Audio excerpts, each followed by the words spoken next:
So I want to say welcome, visionaries. My name is Nina Kodak, and I am a board member of Visionary Women and the chair of our membership committee. As you know, Visionary Women is a unique nonprofit community, a giving circle, making a great impact in the lives of so many women and girls around the world. We are so excited to have you join us today and to welcome so many of you who are new to Visionary Women, including our new East Coast visionaries. Welcome.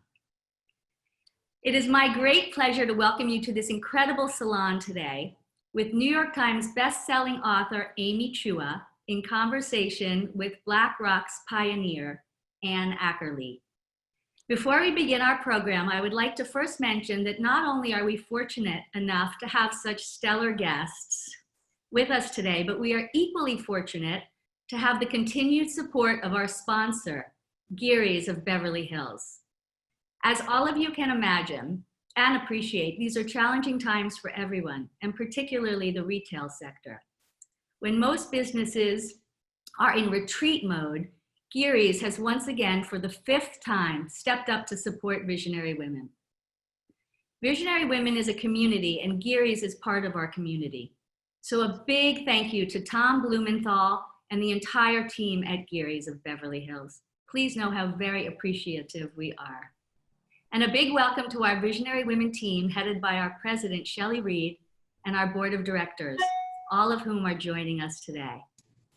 We have a lot of news to share with you, but quickly, the highlights are that thanks to your continued support, we have continued to thrive, to attract first-class speakers like today, and to provide you with first-class programming once again. We continue our outreach to support women and girls, and we are just starting our mentoring program for our under 35 membership group, Gen V. I encourage you all to read our newsletter that just went out on Friday. It will give you a lot more detail about what's going on. And please look to our site or reach out to any one of us or to me directly if you want any further information about Visionary Women. We would love for you to join, we'd love for you to support, and we'd love to see you as often as we can. And now, we are so delighted to have Amy Chua with us today to talk about how we can find common ground in a tribal world. We're also delighted to welcome Ann Ackerley, who will help facilitate this conversation. Ann heads the retirement group at BlackRock, which is now the world's largest asset manager, where she is responsible for trying to figure out how we are all going to finance our longer lives and longer retirements. She's been a champion for gender equity throughout her career, including co-founding the Women's Network at BlackRock, and has won awards for her leadership in the retirement industry and in her work advancing gender equity. Thank you both, and I'm happy to turn it over to you, Ann. Oh, thanks so much, Nina. It is such an honor and pleasure for me to be able to have this conversation with Amy Chua and introduce Amy Chua. She's an incredibly accomplished author and professor and a very close and dear friend. So I could take the whole time just talking about Amy's accomplishments, but let me give you the very quick bio. So Amy graduated from Harvard College. That's actually where we met. She then graduated from Harvard Law School, where she was the first Asian American officer of the Harvard Law Review. She then clerked for the U.S. Court of Appeals, D.C. Circuit, and then practiced corporate law in New York City. She then went on to teach at a number of different law schools, often in different cities from her husband, and joined the faculty at Yale Law School in 2001, where she's now the John M. Duff Professor. Amy is the author of 5 best-selling books, yes, 5, and you probably know her best for her parenting memoir, The Battle Hymn of the Tiger Mother, a widely controversial book about parenting, which was translated into 30 languages. Most recently, Amy authored Political Tribes, The Group Instinct and the Fate of Nations, which is a deeply insightful book about the world we're living in today. Now, Amy's won many, many awards, way too many to mention, but among them, she was one of Time Magazine's 100 Most Influential Thinkers, one of the Atlantic Magazine's Brave Thinkers, and one of Foreign Policy Magazine's Global Thinkers. I think that gives you a sense of her breadth and depth. And if all that didn't keep Amy busy enough, Amy is the mother of two beautiful and accomplished young women. I know them, and I know why they're Amy's pride and joy. So Amy, let's get this conversation started. I've got a bunch of questions for you. We also want the audience to be able to ask questions, so please use the chat function, and we'll look at it from time to time. I'll try not to hog the whole thing, but it is very fun, Amy, to have you in the hot seat today. So you and I became close when we first met, sophomore year of college, and yet we come from very different backgrounds. You're West Coast, I'm East Coast. You're Asian, I'm white. My family has been here for many generations. You're first generation. Can you talk a little bit about your upbringing and what that's meant to your experience being American? First of all, thanks so much, Anne, but also Nina and Shelley, the whole amazing Visionary Woman team. My dear friend Anne, who also has two amazing kids, and our kids are friends. And also to all of you joining us. I know how busy everybody is. So yeah, I'm guessing that along with probably a bunch of participants today, I'm an immigrant's kid. And my parents are Chinese. They grew up in the Philippines, and they actually eloped to the United States. They eloped to MIT, which is not where I would elope. And I grew up in West Lafayette, Indiana for the first 7 years. And this is kind of where the Tiger Mom stuff comes from. This was sink or swim. I was thrown into nursery school, not speaking a single word of English. In Indiana, I was the only Asian kid to be anywhere, I mean, in my class. We had very, very strict rules, by now made notorious in the Tiger Mom book, but that, I talked to a lot of immigrants, they're like, oh yeah, we had to come straight from home from school, had to be top students, had to play the piano and violin. And so my parents were the original Tiger parents. But we are very, very close now. They're 84, and I'm still very close to them.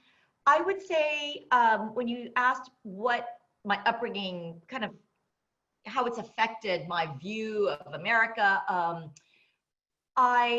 we were definitely outsiders, and that's kind of in my DNA. And I view that as a source of strength also, in addition to sometimes being a bummer.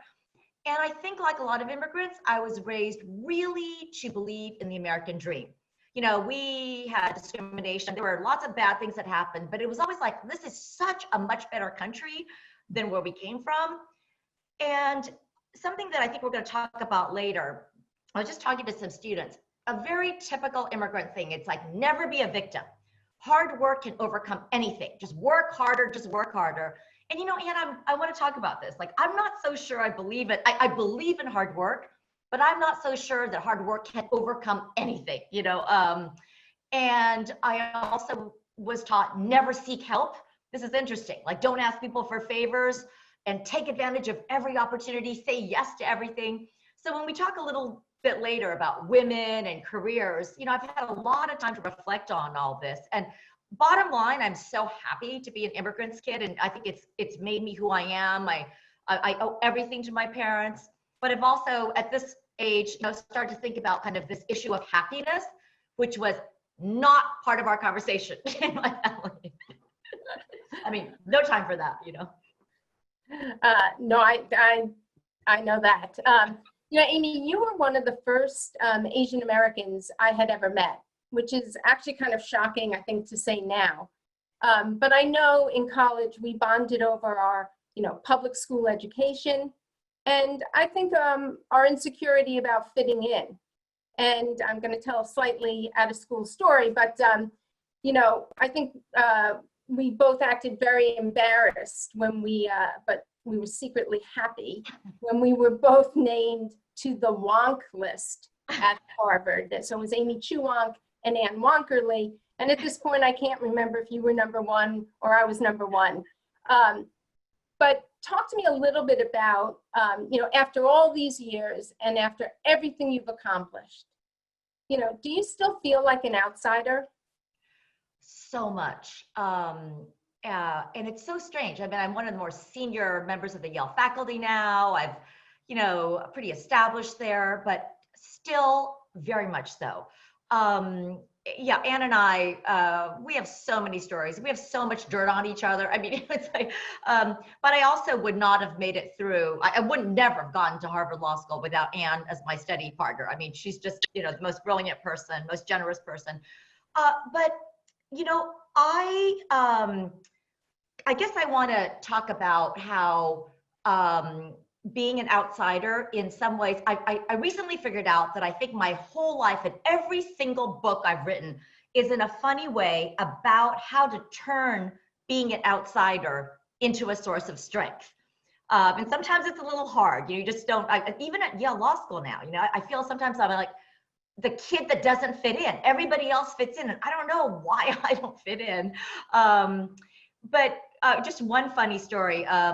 My first book, this book, World on Fire, about the dangers of democratization all over the world, I coined this term market dominant minorities to refer to these very small minorities that sometimes make up only 3% of the population. For example, in Indonesia, the Chinese make up only about 3% of the population, but they control about 70% of the economy.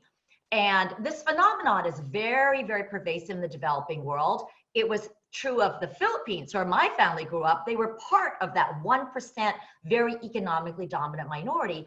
And I ended up writing about, you know, in these countries where the ethnic dimensions and dynamics are so different from America's, if you just say have elections in South Africa or Zimbabwe or Iraq, it might not work out this way. So anyway, I was telling my mom when this book was coming out about this term market dominant minorities and these Chinese in the Philippines. And my mom said, Amy, that's what you're writing about? Everyone knows that. You know, she goes like, what? And I was like, no, Mom, you know, my mom's usually always right, but she was wrong about this. I was like, you know that, I know that, because that's where we come from.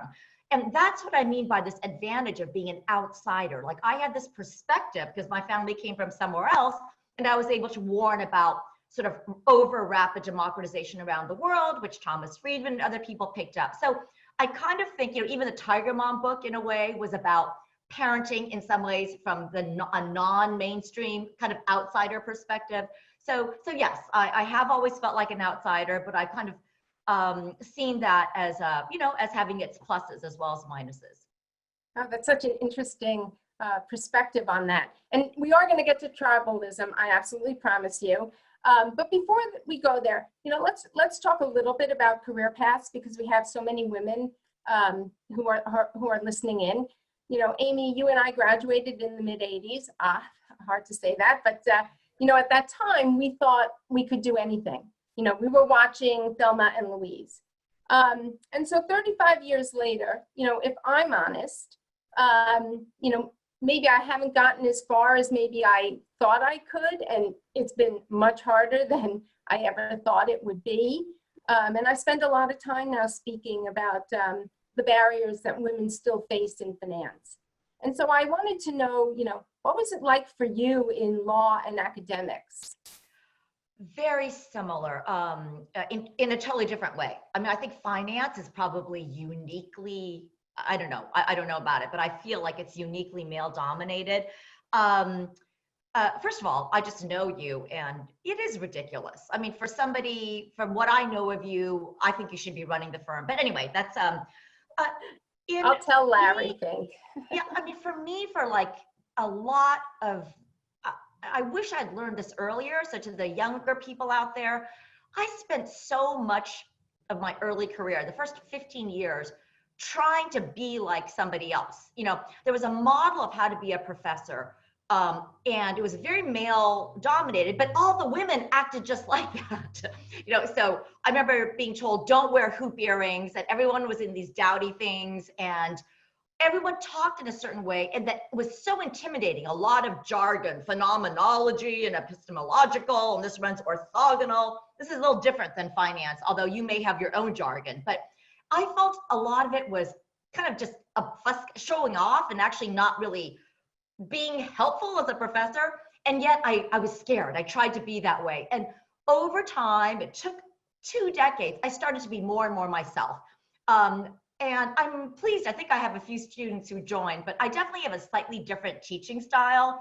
I think I'm much more casual. I wear my hoop earrings and my boots, and I am much more myself. And I feel like I want to show women that as long as there are just so many ways of teaching, and as in fact, it might even be better if you don't talk in a pretentious way and you just like are authentic and maybe sometimes make mistakes and are more personal. So I feel that that there's still a long way to go. I had referenced earlier, I used to think that just I could outwork anyone, that hard work would do it. And I don't know if this is uniquely woman, that, you know, there's just a lot else. There's like who you know and networks. There's just so much else going on. And I don't know if it's the same in your field, but I don't think that the very hardest workers necessarily get the farthest. Just in my field, clerkships, I've been involved in all this controversy, and it's a source of sadness for me because I am that wonk that, you know, like I take days to write a recommendation letter. I get to know my students, I work on it, I edit it, I make drafts, and other people just kind of wing it. But I, in the end, because I helped a lot of people, then there were these kind of rumors, oh my God, she's this power broker. So I feel like it's not completely a level playing field somehow, in ways that I'm actually still learning at this late age. Yeah. There are, you know, actually a lot of similarities in finance. And I think one of the hardest lessons for me as well, you can see why we're friends, you know, it isn't all just about hard work. You know, and the things like networking and, you know, becomes important. And, you know, we need to learn how to do it. I too have my own thing about, you know, ultimately you have to come to your own authentic style. And, you know, if I have one hope, it's that, you know, for our daughters and our son, yeah, and my son, but for our daughters, it's easier. You know, Amy, I have to ask you at least one question about the Tiger Mom book. It was very controversial at the time. And, you know, people read all kinds of things into your parenting style and, quite frankly, about your family. And so, you know, knowing what you know now, would you still write that book? So it's a really apt question because, I mean, don't Google me, but I am constantly in the middle of controversy and scandal. And so it's really interesting that you're asking that now, because I realized that when I wrote the Tiger Mom book, I didn't know it would throw me into the public eye. Like, I just thought it was gonna be a funny memoir. And more importantly, I didn't know what it would mean to be in the public eye, to have my family in the public eye. So it is really hard. It can be very ugly. You have zero privacy. Things that are just between your family or whatever are suddenly like major headlines, you know. And, you know, my children, I was constantly worried that they would have a huge fight in the airport or something, and they would be, which happened, you know, it happened all the time. We're just a normal family. And also, you know, social media is absolutely lethal and there's no way to control it. There are these stories. I have had, I'm just an old pro now. I've had death threats for 10 years now. I have somebody who's, I have somebody sending me a postcard every week now, threatening to chop me into pieces. You know, I'm just like, this happens. So it's an interesting question, but you know me. Yes, I think about it like, wow, sometimes when my kids are, you know, upset reading all this stuff, I would do it again, you know, because again, for the women out there, I'm a go for it person. Talk about like, you know, going out of your comfort zone. You know, I'd never been on TV. I was a mild-mannered professor. I was like the liked person. I was totally uncontroversial. And I get so depressed when people hate me. Like, it's so ironic that I became this person. You know, I can't even get out of bed when I think one person doesn't like me. But I would not be here with this amazing group. I mean, it opened doors. I got to know new people. And I am a firm believer in what doesn't kill you makes you stronger. It is one of the most surprising things about you, Amy, you know, knowing you as a friend, for somebody who does love to be liked and is, you know, so nice and funny, that you wound up being in the middle of all this controversy. Um, but so let's turn to tribalism, right? Because controversy continues. Your more academic books, tribalism's been a running theme. And you write that the tribal instinct is all about identification. What do you mean by that? Right. So one of my favorite parts of writing this book is reading all these psych studies. So first of all, human beings, just like all primates, are tribal animals. We're basically hardwired to need to belong to groups. If you've tried to figure out how many hermits there are in the world, like there's so few. And what I mean is, like, once you, we kind of need to belong, and once we connect to a group, we tend to cling to it and defend it and want to see it as better in every way. It becomes like all absorbing. Actually, I want to tell just one quick little study, just to show you how young this starts. So in one fascinating study, children between the ages of 4 and 8 were assigned to either the red group or the blue group. What could be more innocuous, right? Red or blue. And they were given t-shirts of corresponding colors. And then these same kids between the ages of 4 and 8 were shown these computer edited images of a whole bunch of other children, half of whom were wearing red t-shirts, the other half wearing blue t-shirts. And these young subjects were asked questions about these kids in the computer. The results were fascinating.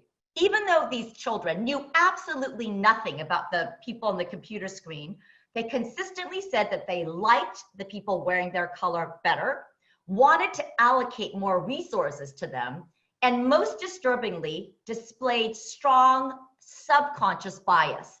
So when they were told these stories about the kids in the red and blue shirts, they consistently remembered all the really positive things about the people wearing their color and all the really negative things about the people wearing the other color. And these are 4 and 5-year-olds on, a tribal line that means nothing.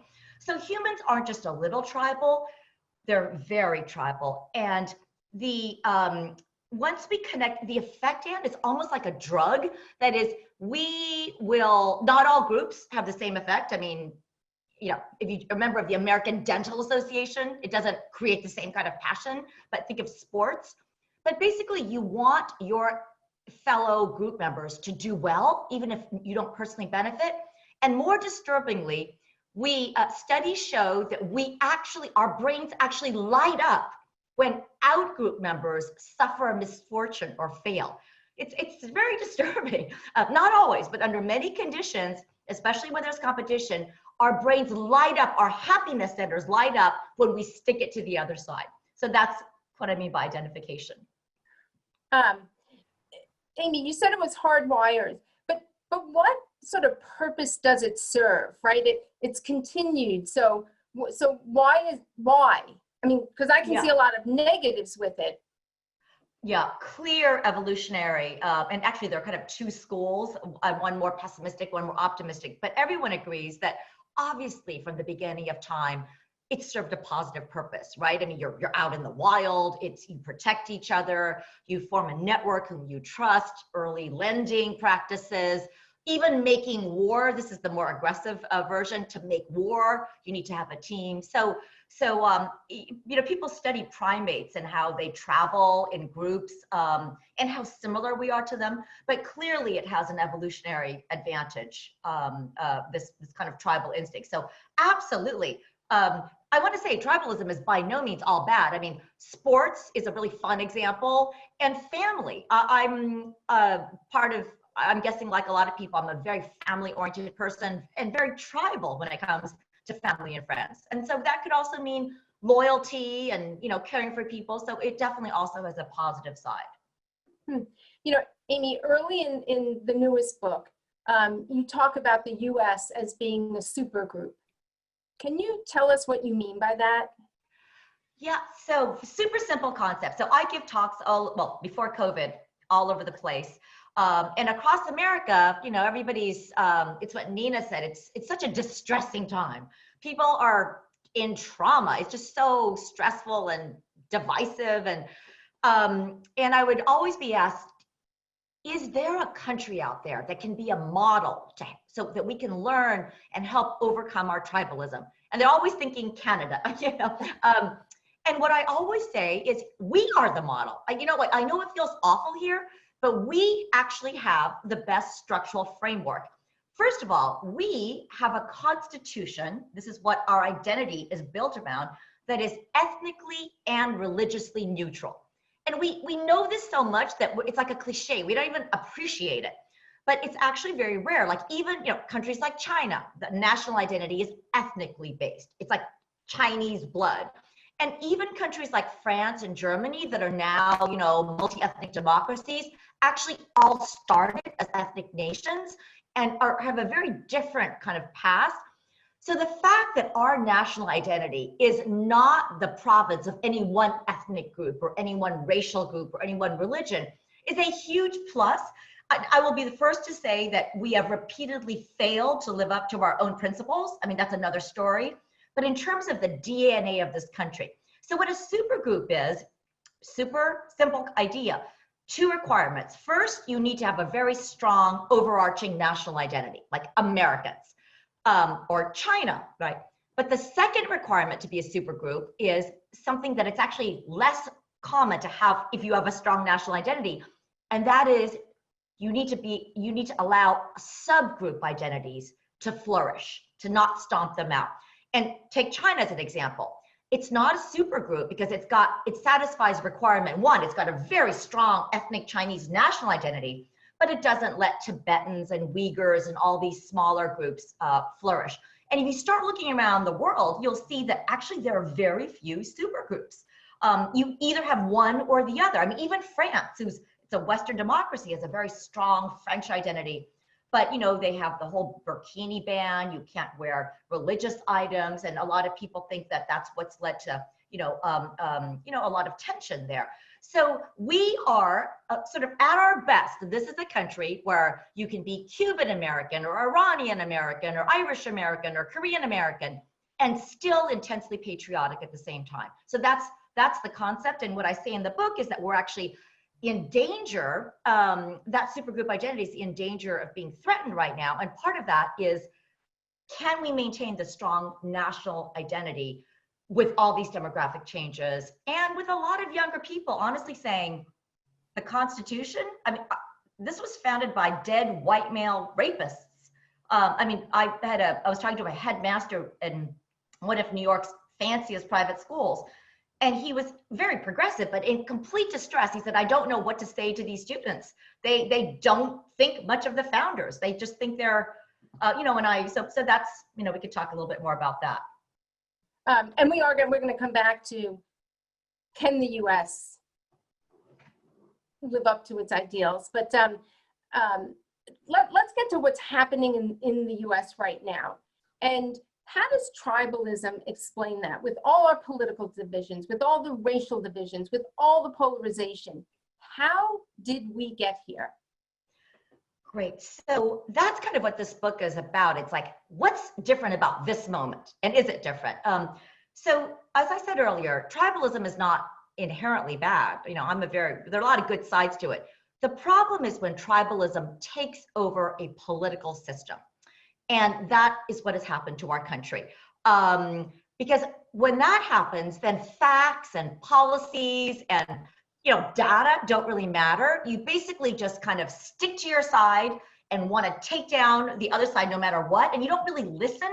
So we are at this point where, people view Americans who voted for the other side, not just as people they want to argue with, but literally as immoral, un-American, evil people.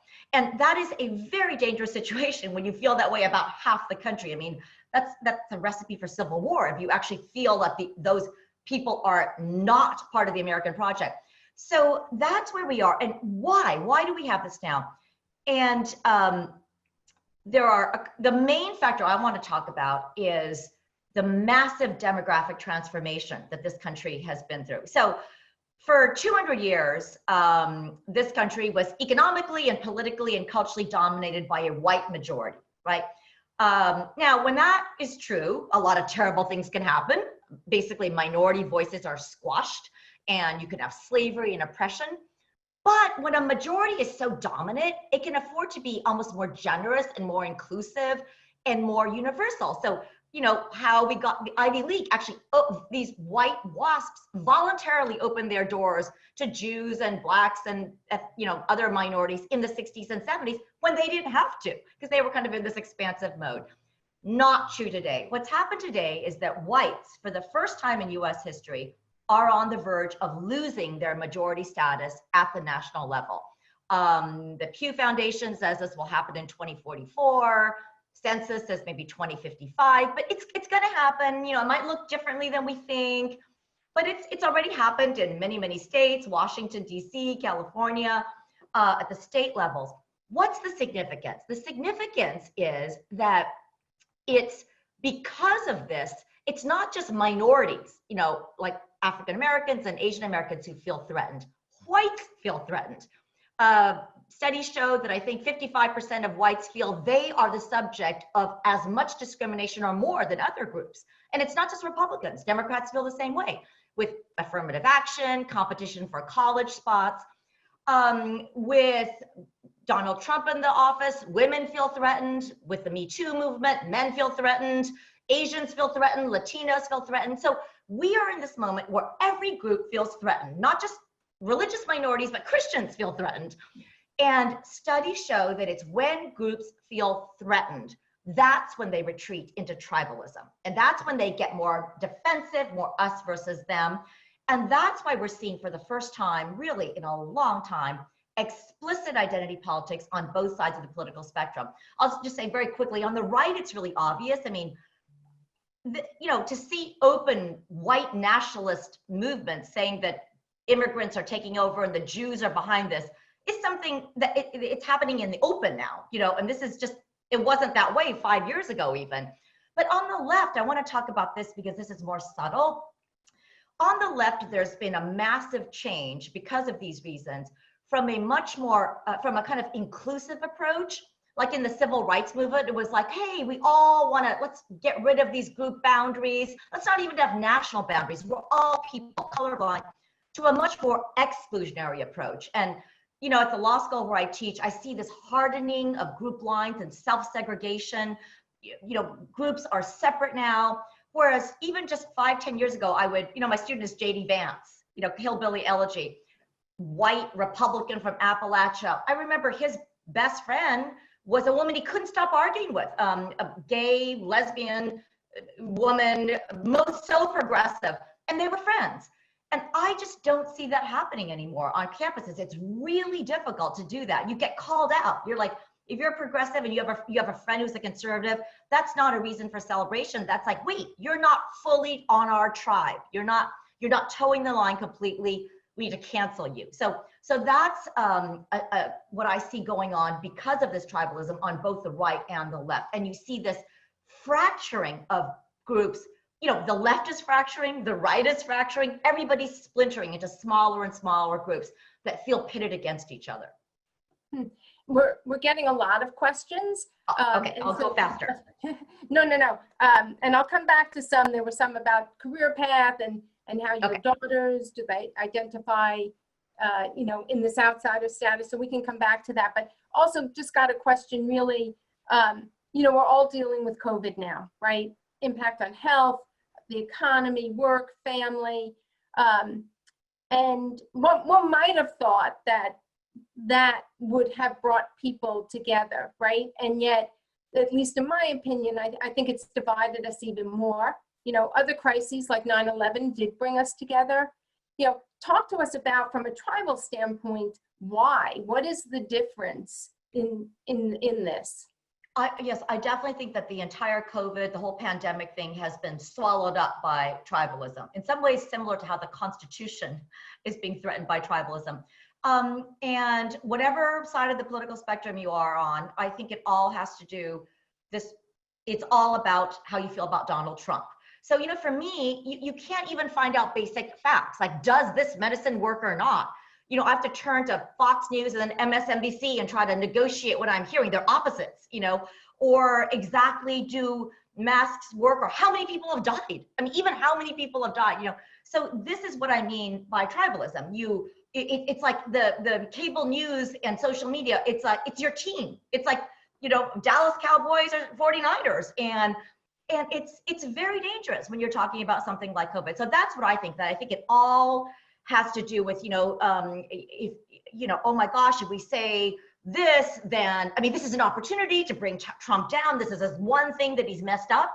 I mean, not one thing, but it's one thing that a lot of people feel. So I think that because we're so near the election, I think that's part of it, Anne, because I too thought, you know, this could have been a moment to bring people together, but I definitely think that exactly the opposite has been the case.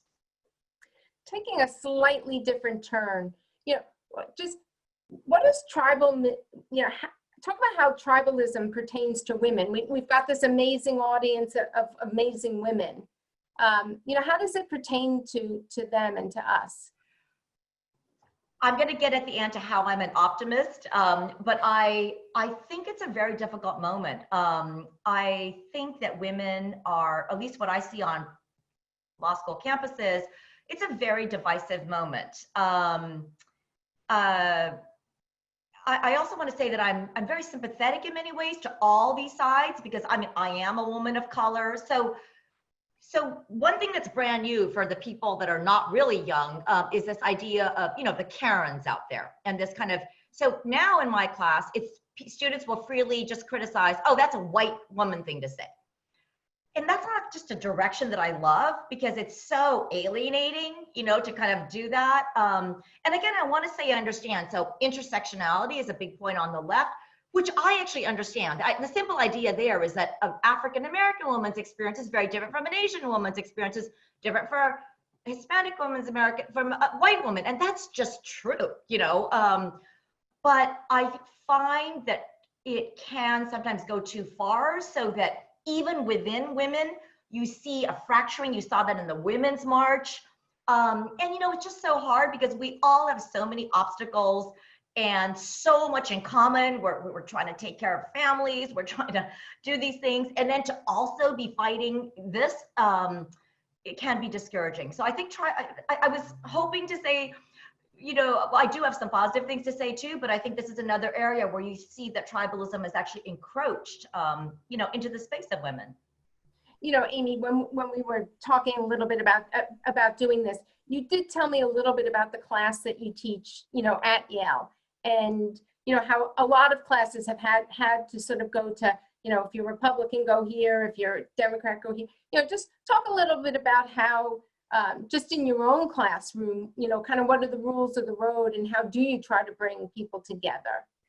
Thanks, Ed. So this is probably one of the things I'm most proud of. It's very difficult, but I teach a class called International Business Transactions, and then this sounds boring, but advanced contracts. But we talk about race and ethnicity. And you would think that this would be uncontroversial, but on my syllabus, I have this big banner that says, this class will encourage diverse debate from all political perspectives. You know, please assume good faith on the part of your students. The idea being, if they use a word that you don't quite like, don't immediately assume they're racist or misogynist or xenophobic. And I was so scared to even put that on my syllabus, you know, but I wanted people, and so I am very proud of this. My classes are, I think, well known to be the most truly diverse at the Yale Law School, in that, first, there's a huge number of minorities, but almost more importantly, given this point, I have a large conservative bloc. I have a lot of members of the Federalist Society, wonderful, but then I have tons of minorities, and it just works. And so I kind of am an optimist. I feel like if you just set the ground rules and just say, look, we're gonna have this presumption in this class, and if you're really offended by what somebody said, just explain. It's like telling a child, use your words, you know, and give the other person a chance. And so far, it's been working really beautifully, but it does take a lot of, and I'm doing this hybrid teaching. I'm wearing a mask. Half my students are remote. I mean, it's like, it's a surreal thing. But thank you for asking. It's a positive story. I think my class is one where the tribalism has subsided, and people actually are talking across some lines, although there's a lot of structuring by me. I don't let it go to be a free for all. Right. So, you know, Amy, you are an optimist. I've known that for a very long time. And you do end your book also on an optimistic note. And, you know, Visionary Women is very focused on bridge building. It's one of their objectives. give us a few things, like maybe a couple takeaways from here of what can we do to bridge the divide today? So very quickly, the optimistic studies they show, I mean, this is not even controversial. There's so many studies showing that if you take two people, one a Trump supporter, one a Trump hater, or anything, Shia and a Sunni, if you put them together and you don't talk about politics, they don't know about politics first, and you talk about your dog, your pizza, sports, your children, they get along. Human beings have so much commonality. I mean, it's like immediate. And the Vietnam War was a great example of this, where people were thrown together, for the first time, like poor people, rich people, African Americans, and the studies are very touching. They're like, there was a lot of terrible stuff about the Vietnam War, but one thing is, like, if you're scared that you're about to die and you look to your buddy next to you, you don't care what his accent is or what color skin. So takeaways, well, first of all, I love enterprises like Visionary Women. And this is exactly one of the reasons I want to do this. I've been talking about, for younger people, this idea of a national service program for kids after high school. Because right now, a lot of kids after high school take a gap year and they go to like Australia or, Denmark or something, and they work and they do a lot of great things, but they're often still in their little social bubble with their friends, and what about if you take kids after high school from the coast, like LA or New York, from these private schools, and have them, go to the middle of the country, to Appalachia or somewhere, and work side by side with children, kids around their age, on a common project. I think that would be a good way of bridging. So yeah, I don't know, takeaways. I really do believe that if you just listen to the other side as a person first. I keep bringing up like pizza or football or children or dogs, pets. It's unbelievable, how much we have in common. The other thing I was just going to say is communication and leadership. Honestly, I just feel like there's a lot of lack of courage. I'm just waiting for somebody to say, we're not going to, like, I was afraid. I was like, if I do this, is everything going to explode? But no, actually, I think there's a huge silent majority of people who actually want to talk to the other side, who are sick of this insanity, who are exhausted from this divisiveness. Yeah, no, I think that's great. I mean, I love the service idea, and boy, do we need leadership. So here's a great question coming from the audience. Do you think tribalism is more prevalent between generations? In other words, are younger generations less likely to buy into the notion of tribalism, or more likely? So interesting. Yeah. I haven't done an empirical study on this at all, obviously, but and I'm not sure I completely understand, but I think that the generational divide is just one of many tribal axes we have. I think this is one of the disturbing things we have right now. Absolutely, I see I'm learning from my students. I mean, this Gen Z is totally different from millennials too. I mean, it's multi-textured here. Very, very different attitude towards a lot of things. And part of it is, I think, just a disagreement with the parents' generation. But, honestly, I couldn't say it's the most tribal, because, I mean, there's race, there's I think the rural-urban divide is really a profound one. Educated versus non-educated. I do some critique of coastal elites in my work, even though I know I am one. But there's a lot of coastal elites who think that they're the most cosmopolitan, universalist people that aren't even aware of how tribal they are, because they think of themselves as kind of, citizens of the world. But, we can all be very judgmental and snobby.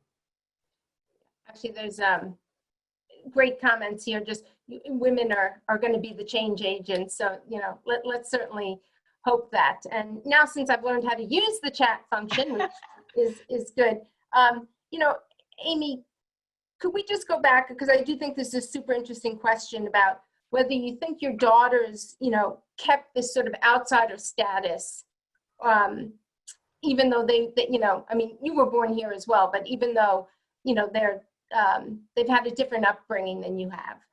Totally not. My kids I don't think my kids are outsiders at all. And I say that my kids are, I remember a line, my daughter Sophia, at one point she snapped at me. She says, "Mommy, it's not my fault that I'm not a poor immigrant's kid." And so I think that this is something probably some women here will relate to. I know you relate to it, Anne. You and I, we had nothing. We were public school kids. We worked so hard. So because we love our kids, we gave them a lot, you know? I mean, our kids went to such much better schools. They have so much nice clothes and, you know, that's great. I'm happy I did it. But, you know, there's also a cost to that in some ways. So I think a lot of women are struggling that when you semi-make it and you make it easier for them, you know, it leads to other problems. There's exactly the same amount of anxiety and depression in this, if not more, in this generation that's had it. I don't want to say easier because they think it's harder. So no, my own daughters, I don't think so. I think that they feel that they're Jewish, they feel they're Chinese, but they don't have the same sense of being outsiders. Like, I mean, literally, I grew up like I was the one with a funny haircut. My mom cut it straight across here, funny accent, super ugly clothes, fake Adidas. You know, real Adidas have 3 stripes. Mine had 4 stripes from like CVS. You know, and you can't fake that. My kids just never went through that. Maybe after this, you'll get to read some of the comments, but there's a lot of comments just about people, you know, really thinking the service idea is a wonderful idea. You know, our children need to understand how the world works, and they also need to understand the concept of volunteerism, and maybe not, you know, in another country, but in our own country where people are different. There are a lot of comments here about entitlement issues. You know, our children being, you know, you having been an immigrant's child. What happens now, the entitlement issues. Yeah, I've, you know, my kids are in their 20s, late 20s now, but this is where I think it's going well. I mean, I'm very close to both my daughters, and unlike my husband, you know, who isn't a tiger parent at heart, he says he is, but he's just not at heart. I will snap right back on entitlement issues. And sometimes I feel like they almost want to be put in their place. You know, when they're acting entitled, they're not happy at all. They're miserable. So that's my little 2 cents. If we go back, and I know this is a little all over the place, but I want to get everybody's questions in. There was a question about, like, you know, what's been your support system throughout your career, you know, mentors, you know, just also, you know, having known you through some of these difficult times, you know, who do you rely on as your support system? Well, here's one funny thing. I never had a mentor. You know, I mean, it's like a new generational thing. Like in our generation, we never talked about like, how can we get a mentor, right? There was just nobody. And now it's like a whole industry. And on the entitlement point, students come in, I don't have a mentor yet. Whereas, you know, I've actually said, you know, there's no constitutional right to a mentor. You have to earn it, you know. And you know me, the answer for me, my support system is my family, and that's my immediate family, but also my parents, who are 84, and my sisters, and Ann Ackerley. I mean, my friends, I have been through so much controversy. Again, don't Google me. But I would not, there are just days I feel like I can't do it anymore. You know, and I think I'm a strong person, but I just can't do it. It's not worth it no matter what I do. I'm so hated. Okay. And I get an email from Anne, a text from Anne, or you know, a few other friends. So old friendships, and you know, a few of my colleagues, but it really is. It's like this core group of people, and that's everything. And I've come to see that that's more important than anything, actually, way more than, you know, where your kids go to school and all that stuff. It's like just having this base of people that you know, love and trust. Well, you'll like reading. This seems to be a very supportive group. Amy, we love your courage. Glad you would do it all over again. You know, it's your story. You own it. You know, thanks for sharing. Kudos, Amy. So there's an awful lot of support here in it. Now, Amy, this is not on the list, so don't get upset with me. But any thoughts about the next book? Yes, I am doing 2. One, as Anne knows, I had this freak illness 2 years ago, right when all the controversy was surrounding me. They found I'll just tell this crowd, they found a 2-centimeter hole in my colon. So I went like into toxic shock, and I had to have a colostomy, and 6 months later, a reverse colostomy that took 8 hours. So I went through this period where I actually wasn't sure I was going to make it. I was in the hospital for 3 weeks with all these tubes, and I became an opiate addict. And that really changed me, because that was what I opened with. When I was young, it's like, take advantage of every opportunity. I just drove myself into the ground, you know, like, yes, you can't drop this opportunity. You may never get another opportunity. So, but being sick changed that. So I'm sort of writing a prequel sequel to Tiger Mom. I will say this is a disturbing thing. I'm not sure I'm any happier now that I'm fully well. You know, I'm really fully well and I'm on the go and running again. I'm stressed again, Anne. I was more, you know, in my Zen semi-sick. So I think that's something to think about. And then I'm also co-authoring something with my husband it's a surprise. So it's fun. Writing is something that's fun for me. Not that I don't get writer's block, but it's something that's fun for me. Okay. There's a question from the audience about, you know, any books you'd recommend. Now, I'm going to let you speak in a minute, but if you haven't read Amy's Political Tribes, I just really, really urge everybody to read it. I had read it and then I listened to it again this weekend, you know, over tape. I found it so helpful for me in trying to understand what is happening here. And, you know, also the fact that at the end you do give us some hope. But let me ask you, you know, what books would you recommend, you know, for people? I have been not reading political books. I mean, if you look at the books on the top of the bestseller list, they're all tribalism. It's like either anti-Trump or else pro. It's just sort of more trauma. I've been reading novels like, you know, it's probably old hat, but Where the Crawdads Sing is a lovely, amazing book, actually. I blurbed this book by Tara Westover called Educated. I would recommend it to everybody. It's, you won't be able to put it down. She grew up in like a Mormon fundamentalist, never going to school. Her family was against education. She grew up in a junkyard and somehow made it to Oxford. Yeah, what else am what else? Oh gosh, I'm so old now, I can't remember the names of things. There was this Moscow book, but anyway, maybe I'll send it to Nina. Thoughts? Yeah. A Gentleman in Moscow. Yes, that's it. Don't you know that? Which is a great book, as is Educated. If you haven't read that, it is so compelling. You know, and also, you know, inspiring.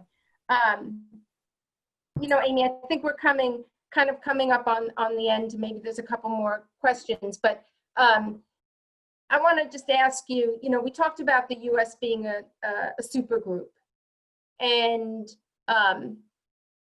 you know, I don't know. I'm somebody who just I often feel like I'm quite naive. You know, I you know, believe in the American dream and I believe in the ideals, and I'm sort of shocked by what's happening. You seem to have much better insight into it. But can we be a supergroup anymore? Yeah, so it's weird what has turned out to be not a conservative, but a kind of a semi-right-wing thing to say. So for example, free speech, which just used to be a huge left-wing thing, is now, if you're a free speech person, that puts you on the right. If you're defending the Constitution. So I have been speaking about this. I think it's extremely important how we teach our children. So I am so glad that we are no longer whitewashing our history. Like, you know, we should expose all these terrible things. You know, the founding fathers were not perfect. We did a lot of horrible things. There was genocide of Native, it's just horrible. But what I always say is, you know, don't throw the baby out with the bathwater, right? We have to remember and be much more protective of the uniqueness of our national identity. Again, there's something really different, I say, about having these principles and, you know, not living up to them, which is very disgraceful. That means we got to try harder. There's a big difference between saying that and saying what I sometimes hear among the younger generation, that, oh, all those principles are just lies. It's all about white supremacy, and this country is founded on genocide. And I think that is the worst way to go. So I think it's a great question. To be a supergroup, we still need to have this national identity that everyone can buy into. And I get it. If you're the descendant of slaves and you know you see people shot because of their skin color, you're supposed to buy into how great the Constitution is. I mean, so we need to make the protections of the Constitution more real for more people before we can expect people to buy into the Constitution.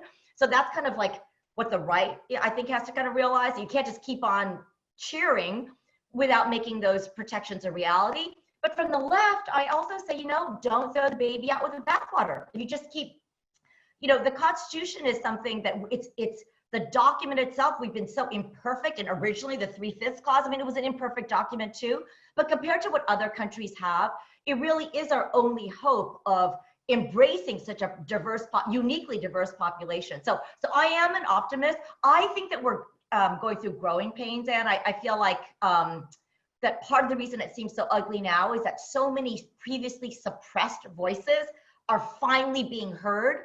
So it feels like chaos, but it's actually just part of things getting better if we can just not swing too far to the other extreme. Amy, I'm going to leave it and turn it back to Nina, but just, Amy, love your authenticity, gusto with imperfection. And then thank you, Amy. This was just the positive talk I needed. The negativity was making me feel low.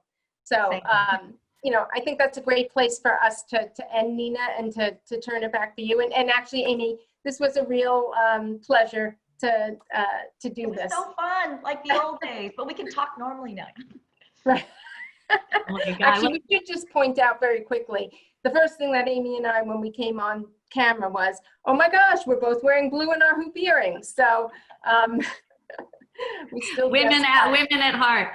It's really fun to see both of you and to see, you know, your personalities come out. And it's what makes you authentic, makes you amazing, and makes you, you know, cherished citizens of our country. And I think our country has a lot of hope. And I loved what you said, Amy, about the Constitution, and really represent not destroying history because it's imperfect.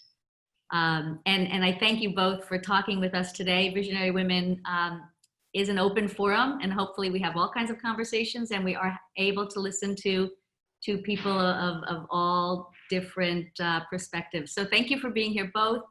Thank you to our Visionary Women for joining us today. Thank you so much for staying with us during the pandemic. We're continuing to help women and girls who are in need of help more than ever, because the pandemic's very, very hard on women and girls.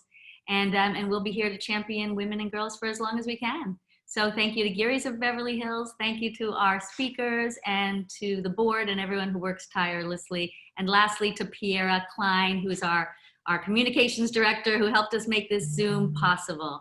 And we're so glad and hope to see you on the next talk. Thank you. I loved being here. Thanks, everyone. Bye, everyone. Bye. Bye.